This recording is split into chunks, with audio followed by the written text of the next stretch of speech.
For centuries, these communities have woven secrecy into the fabric of their faith, a shield against misunderstanding and a testament to devotion. Today, we glimpse lives shaped by ancient vows where isolation nurtures identity. From North American farmlands to Mesopotamian mountains, we explore why secrecy is not rejection, but reverence. The Old Order Amish, often romanticized, uphold Gelassenheit, a surrender to divine will that rejects individualism. Their rejection of electricity and cars is not mere tradition, but a deliberate barrier against Hochmut, or pride, which they believe erodes community. Guided by the Ordnung, decisions emerge from collective wisdom, not hierarchy. Women's plain dresses fastened with pins, not buttons, and men's brimmed hats symbolize equality before God. Yet adaptation thrives within limits. Solar panels power milk coolers and buggies use pneumatic tires, innovations that serve without compromising separation. Adolescents undergo Rumspringa, a period of exploration where they temporarily engage with the outside world, a controlled pressure valve ensuring commitment to baptism is freely chosen. Nearly 90% return, their choice reaffirming Gelassenheit's call to communal surrender. No one claimed private ownership, declares Acts 4:32, a verse lived literally by the Hutterites since 1528. Each colony operates as a microeconomy profits fund collective needs, from education to healthcare, while personal possessions are forbidden. Unlike the Amish, Hutterites embrace tractors and automated dairy systems, yet televisions and personal phones remain banned.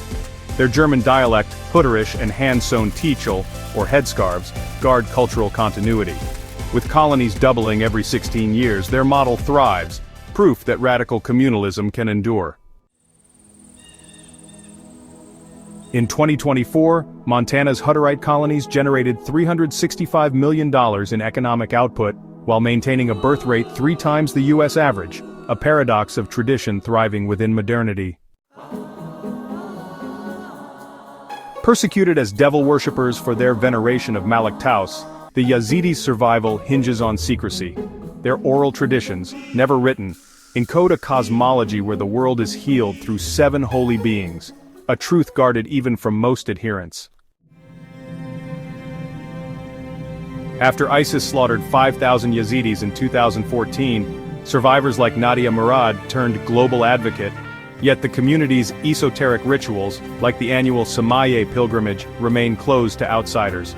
Even documentaries like Side Lots, released in 2019, rely on Yazidi-led storytelling to avoid exploitation. Forbidden from writing sacred texts since the 18th century, their theology survives through Kyulbes, oral poets who memorize over 500 hymns. Each recitation varies, a living tradition resisting fossilization. Secrecy, for these communities, is both armor and altar. It buffers against the erosion of time and violence, turning isolation into a sacred act of preservation. In a world clamoring for exposure, their silence speaks volumes.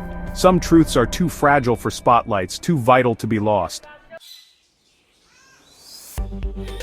This film consulted community leaders and scholars to ensure respectful representation.